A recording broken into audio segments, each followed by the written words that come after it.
नमस्कार दोस्तों, जय हिंद, जय Bharat. Welcome my YouTube channel CDRK Saini B Ed classes.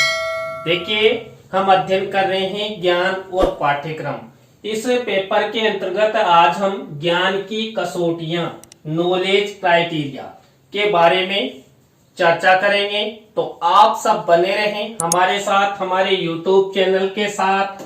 और यदि आप हमारे यूट्यूब चैनल पर पहली बार आए हैं तो हमारे YouTube चैनल को सब्सक्राइब करें और पास ही बने बेल आइकन के बटन को जरूर दबा देंगे, जिससे हमारे द्वारा जब भी कोई न्यू वीडियो अपलोड किया जाता है या लाइव क्लास चलाई जाती है तो उनके नोटिफिकेशन आपको मिल सके और आप अच्छा अधिगम करते हुए अच्छी परीक्षा की तैयारी आप कर सके।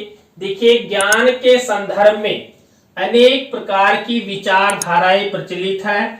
जो ज्ञान होता है, इस ज्ञान के संबंध में इस वैश्विक समाज में अनेक प्रकार की विचारधाराएं प्रचलित है। सकारात्मक विचारधाराएं भी प्रचलित है और नकारात्मक विचारधाराएं भी प्रचलित है। ज्ञान के संदर्भ में विद्वानों के विभिन्न भिन्न भिन्न विचार पाए जाते हैं। देखिए, ज्ञान को व्यक्त करने में जो हमारे विद्वान हैं उनके भी अलग अलग विचार है।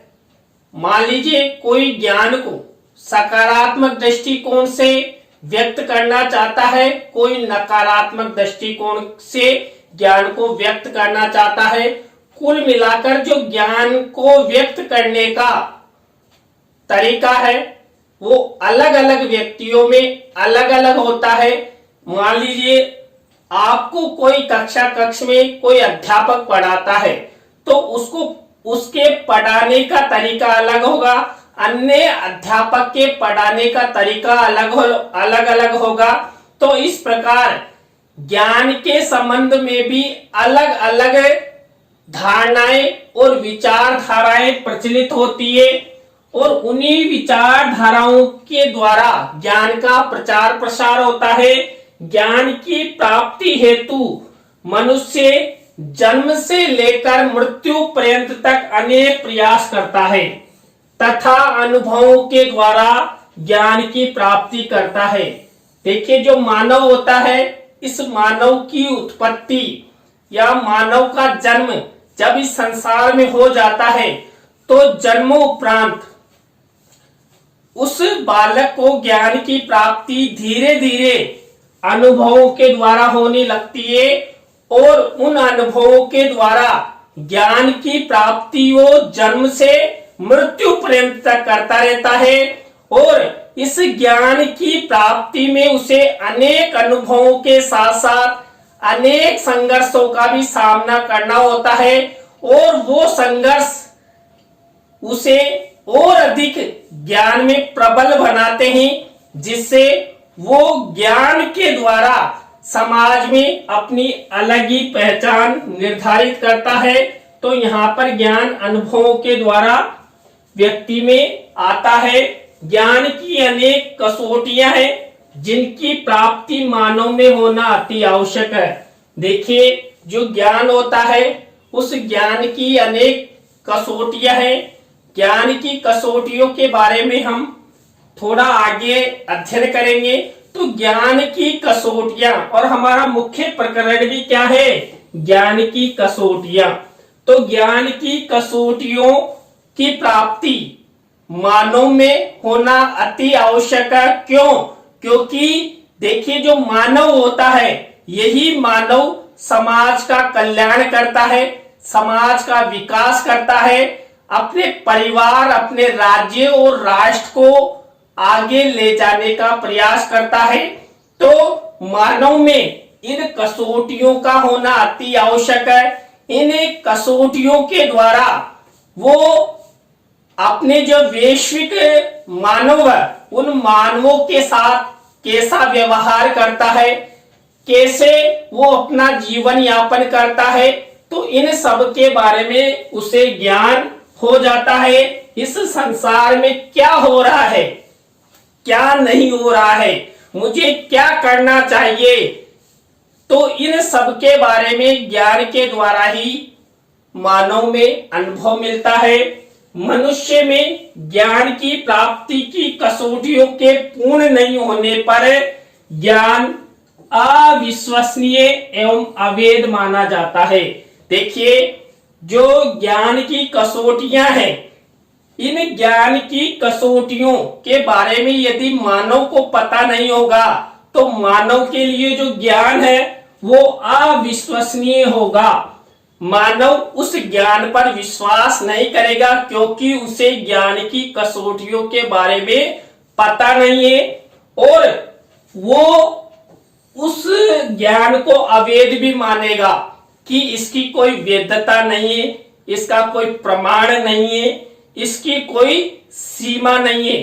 क्यों? क्योंकि मानव को ज्ञान की कसौटियों के बारे में पता नहीं है कि ज्ञान को किस तरह जांचा जाए, परखा जाए, जिससे ज्ञान के बारे में उसे पता लग सके।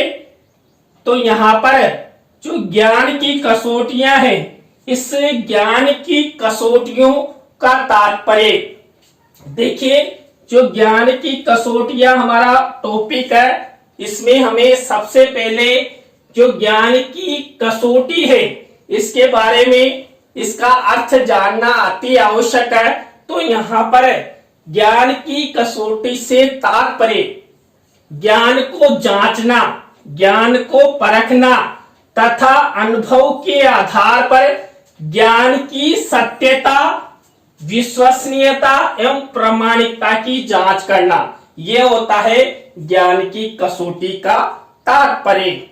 देखिए, हम जीवन में जन्म से लेकर मृत्यु पर्यंत तक अनेक प्रकार का ज्ञान अनुभव के द्वारा प्राप्त करते हैं और इस ज्ञान की जांच करना यदि हमें आ गया कि कौन सा ज्ञान विश्वसनीय है, कौन सा ज्ञान सत्य है, कौन सा ज्ञान मुझे ग्रहण करना है, तो यहाँ पर जो मानव है और इस मानव में जो ज्ञान की प्राप्ति होती है, इस ज्ञान की जांच परख अपने अनुभवों के द्वारा यदि मानव कर लेता है तो उसे सत्य ज्ञान की प्राप्ति होती है।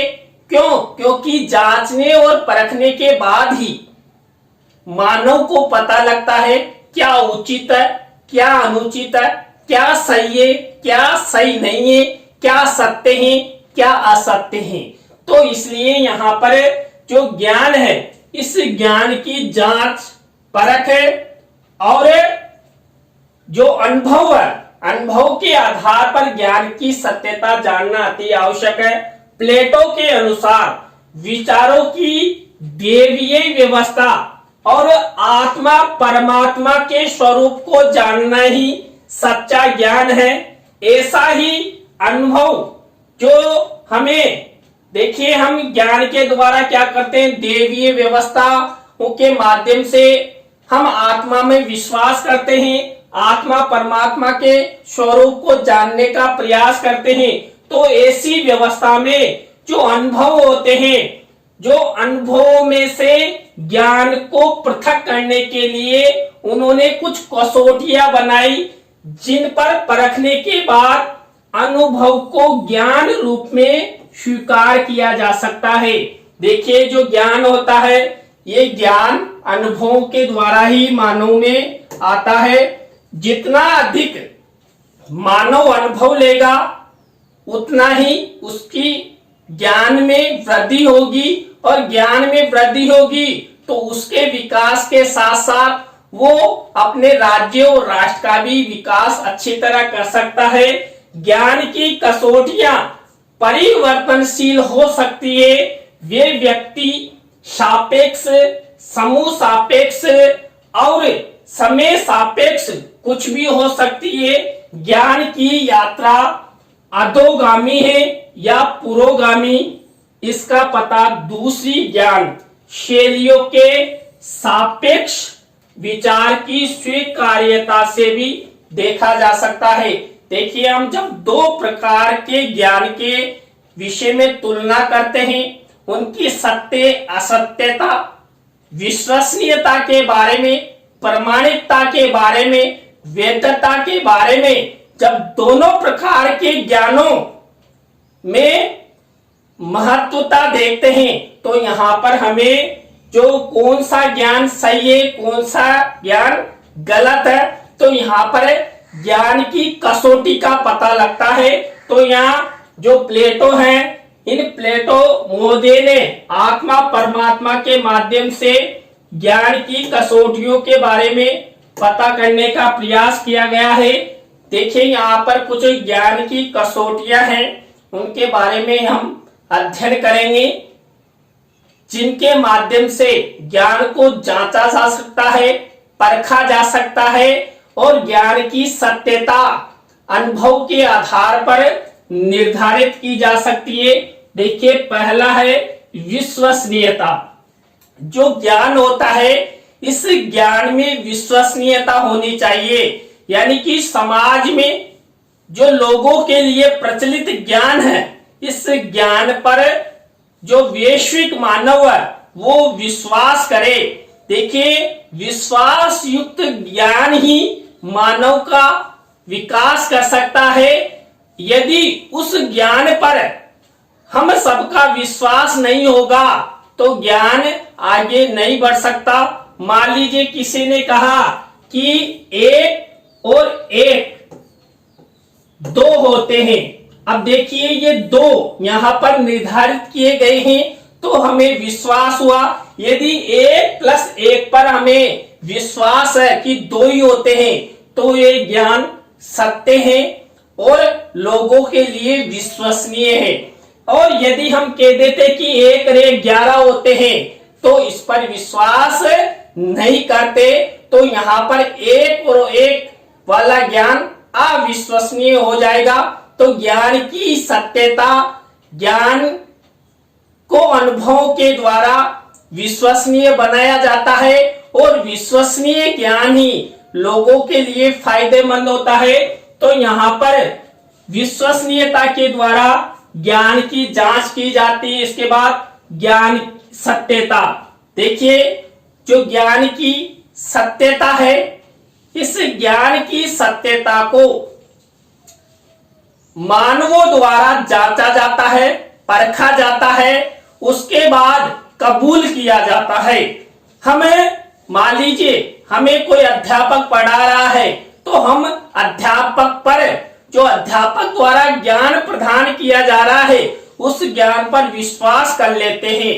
लेकिन उस विश्वास को सत्य में परिवर्तित करने हेतु तो हमें सत्यता देखनी होती है। देखिए यहाँ पर 1+1 = 2, तो इसके बारे में हम पता करेंगे तभी इसकी सत्यता के बारे में हमें पता लगेगा कि वास्तव में 1+1 2 होते हैं, 2+2 4 होते हैं। तो यहाँ पर सत्ययुक्त जो विचार है, सत्ययुक्त जो ज्ञान है, उसकी जांच और परख की जाती है। तो ये दूसरे नंबर की कसौटी हुई। इसी तरह प्रामाणिकता। देखिए इस समाज में जो प्रचलित ज्ञान है वो प्रामाणिकता युक्त होना चाहिए, एक प्रमाण होना चाहिए। देखिए यहाँ पर हम कहते हैं ना कि शून्य का आविष्कार आर्यभट्ट ने किया, तो उसने सत्यता की जांच की। और एक उदाहरण और देखिए, जब हम पृथ्वी से किसी भी प्रकार की वस्तु को ऊपर फेंकते हैं तो वो वापस नीचे आती है। क्यों? पृथ्वी में गुरुत्वाकर्षण बल है। पृथ्वी के गुरुत्वाकर्षण बल के कारण पृथ्वी से फेंकी हुई चीज वापस पृथ्वी पर आती है। तो इसकी जो प्रामाणिकता है ये देखी जाएगी कि हमें वास्तव में जो नीचे से कोई वस्तु ऊपर फेंकते हैं जो वापस नीचे आती है कि नहीं आती है। तो किसी भी वस्तु को ऊपर फेंक कर हम देखेंगे, यानी कुल मिलाकर ज्ञान की प्रामाणिकता की जांच की जाएगी। इसी तरह नेक्स्ट कसौटी देखिए, वैधता।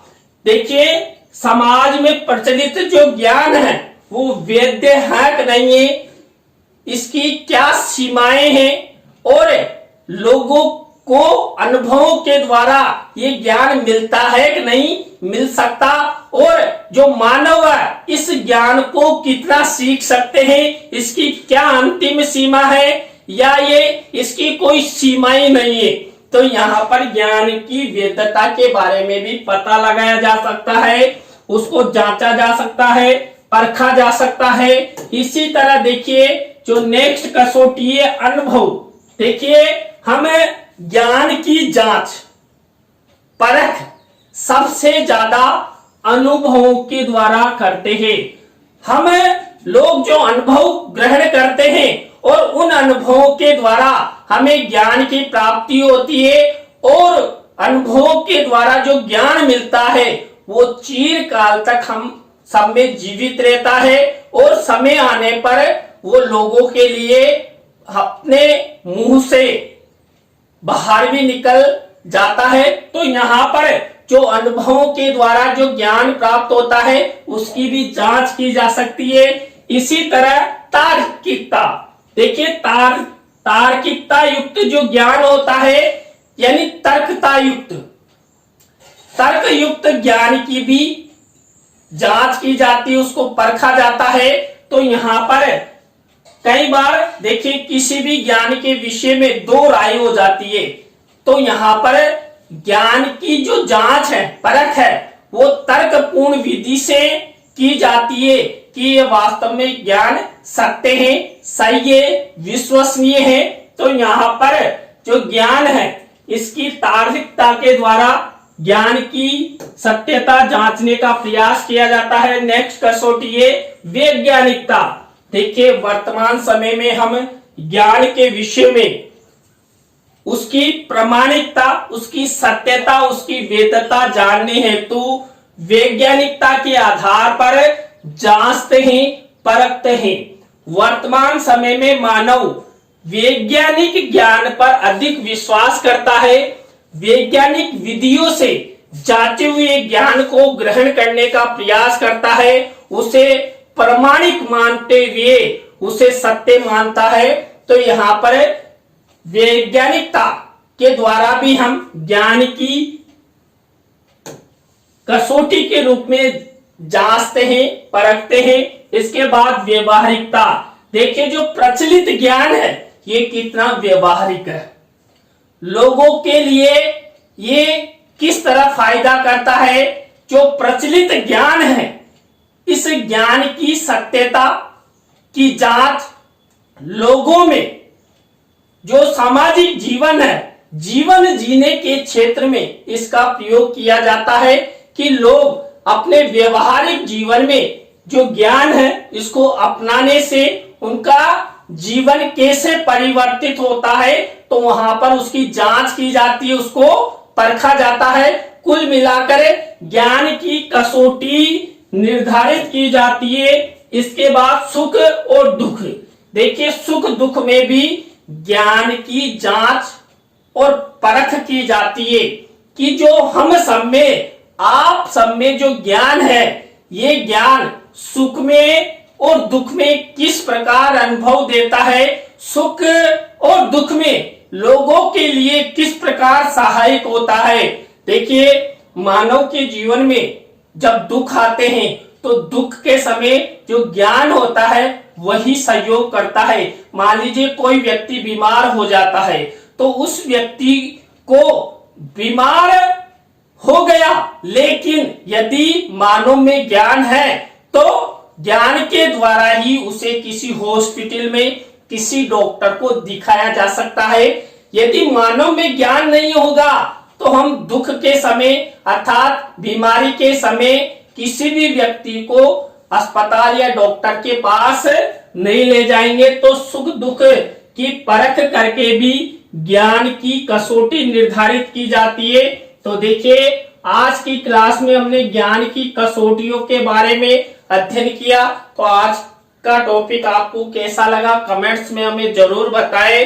अच्छा लगा हो तो लाइक करें, कमेंट्स करें और शेयर जरूर करें। दोस्तों नए टॉपिक के साथ हम आपसे फिर मिलेंगे CDRK Saini BEd classes YouTube channel पर। जय हिंद, जय भारत, राम राम।